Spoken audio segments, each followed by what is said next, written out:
Di daerah lain, pembukaan objek wisata justru menjadi klaster penyebaran COVID-19. Karena itu, pembukaan objek wisata di Bali tetap menunggu komando gubernur.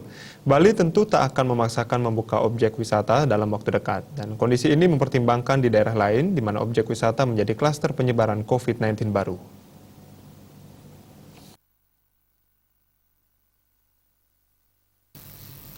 Kepala Dinas Pariwisata Provinsi Bali, Putu Astawa menjelaskan Gubernur Bali tentunya akan sangat selektif memberikan pelonggaran kebijakan dalam masa pandemi COVID-19.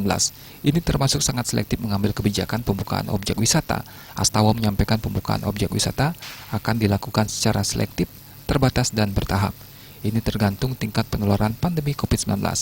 Jika objek wisata akan dibuka, pemerintah provinsi akan berkoordinasi dengan kabupaten kota. Ia menegaskan Gubernur Bali sangat berhati-hati menjaga agar tidak terjadi second wave. Penyebaran virus COVID-19 gelombang kedua tentu tidak diharapkan terjadi di Bali.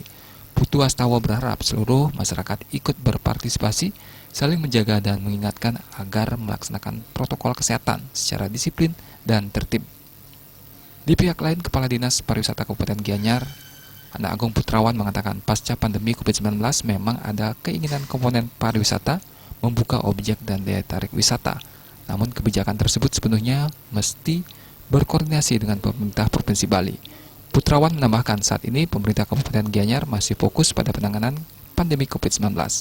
Pembukaan objek dan daya tarik wisata menunggu keputusan Gubernur Bali karena komando di tingkat provinsi. Wirnaya Bisnis Bali.